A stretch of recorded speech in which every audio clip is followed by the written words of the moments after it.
پیش فرمائیں گے، آپ غور سے سنیں اور اس کی تائید فرمائیں۔ بس ہمارا سفر اختتام کو پہنچا۔ مفتی صاحب کی اس تجویز کے بعد پھر حضرت صدر محترم کا خطاب ہو، مگر وہ خطاب جب شروع ہوگا جب میں آپ سے کہوں گا۔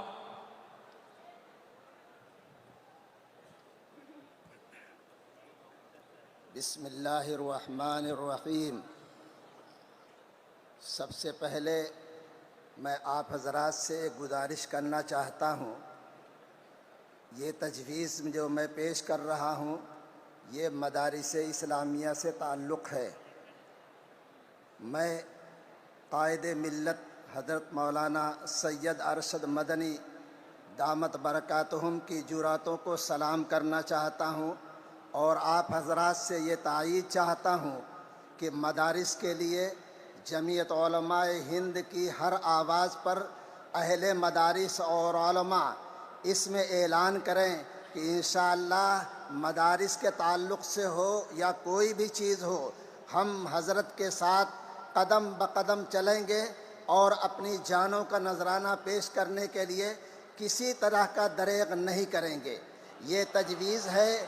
ملک میں وہ بحران تھا کہ اس بحران سے نکلنے کے لیے اہل مدارس کے لیے کوئی راستہ نظر نہیں آ رہا تھا، پریشان حال تھے۔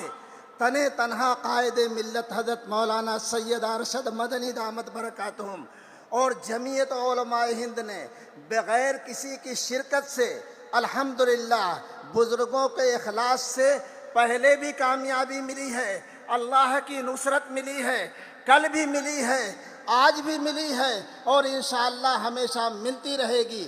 اور سپریم کورٹ سے جو وہ پریشانیاں تھیں اس کے خلاف اسٹے ہمیں مل گیا ہے، اسی پر یہ تجویز منحصر ہے۔ میں اس کے الفاظ آپ کے سامنے پیش کرتا ہوں۔ آئین ہند کی دفعہ 25 میں ملک کے تمام بسنے والوں کو مذہبی آزادی دی گئی ہے، اور دستور کے آرٹیکل 30 میں ملک کے تمام اقلیتوں کو خواہ وہ مذہبی ہوں یا لسانی اپنے تعلیمی ادارہ قائم کرنے اور ان کا انتظام و بندوبست کرنے کا مکمل اختیار دیا گیا ہے۔ مدارس اسلامیہ نے ملک کی آزادی میں بنیادی کردار ادا کیا ہے۔ ہندوستان میں مدارس اسلامیہ کی تاریخ سینکڑوں سال پرانی ہے، جو کسی بھی حکومتی مداخلت کے بغیر تعلیمی اور تربیتی میدان میں سرگرم عمل ہو کر ملک کی ترقی میں بنیادی فریضہ ادا کر رہے ہیں۔ شیخ الہند مولانا محمود حسن دیوبندی علیہ الرحمہ، شیخ الاسلام مولانا حسین احمد مدنی علیہ الرحمہ اور مولانا ابوالکلام آزاد علیہ الرحمہ جیسے عظیم مجاہدین آزادی مدارس اسلامیہ ہی کی دین ہیں، جنہوں نے دو قومی نظریہ کی شدید مخالفت کرتے ہوئے آزادی ہند کی جد و جہد کو غیر معمولی طاقت فراہم کی۔ یہی مدارس ہیں جن کے کردار نے اس ملک کو آزادی عطا کی ہے، انہیں کیا اکابر ہیں۔ یہ باعث تشویش ہے کہ مفت اور لازمی تعلیمی برائے حق اطفال ایکٹ 2009 کے تحت مدارس اسلامیہ کو بند کرنے کی مہم حکومتی سطح پر چلائی جا رہی ہے، جو مذکورہ ایکٹ نمبر 1 ضمن 5 کے خلاف ہے۔ اس ایکٹ کے تحت ایکٹ کی کوئی شق مدارس، ویدک پاٹھشالہ اور ان جیسے دوسرے مذہبی تعلیمی اداروں پر لاگو نہیں ہوتی ہے۔ یہ حکومت کی سازش ہے جو کہہ رہی ہے کہ یہ مدارس خلاف آئین چل رہے ہیں، یہ بالکل آئین کے مطابق چل رہے ہیں۔ جو بنیادی طور پر مذہبی تعلیم فراہم کرتے ہیں۔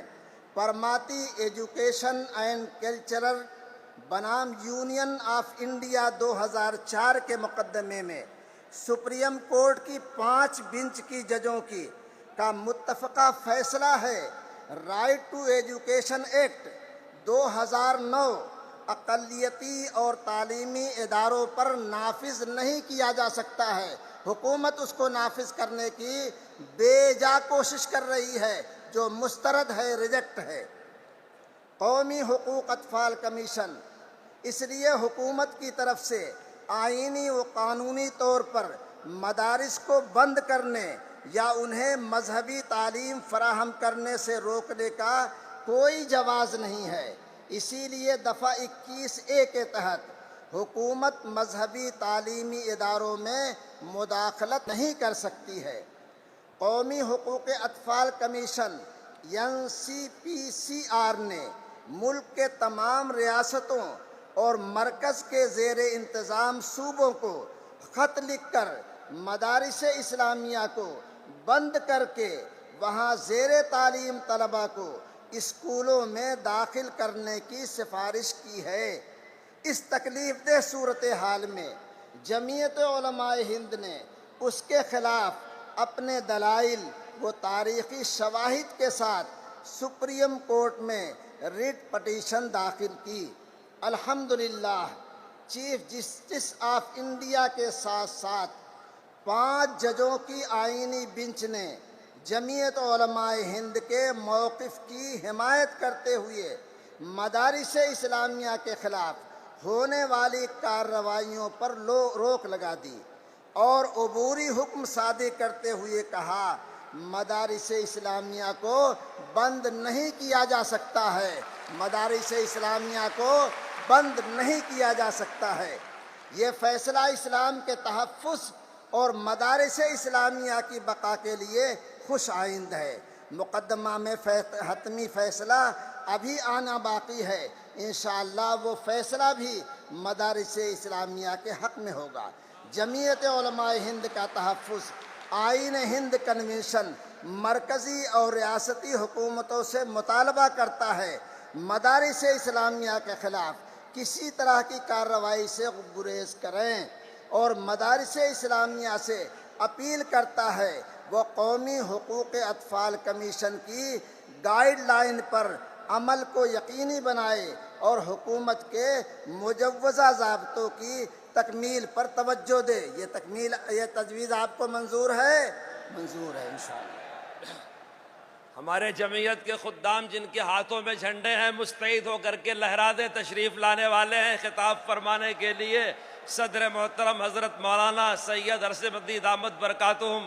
علامہ اقبال نے ایسوں کے بارے میں ہی کہا تھا، الہی یہ تیرے پراسرار بندے، الہی آپ کو یہ ویڈیو کیسی لگی؟ پسند آئی ہو تو اس کو لائک کیجئے، اور اگر آپ ہمارے کائنات اپڈیٹ یوٹیوب چینل پر نئے ہیں تو برائے مہربانی ہمارے اس چینل کو سبسکرائب کیجئے۔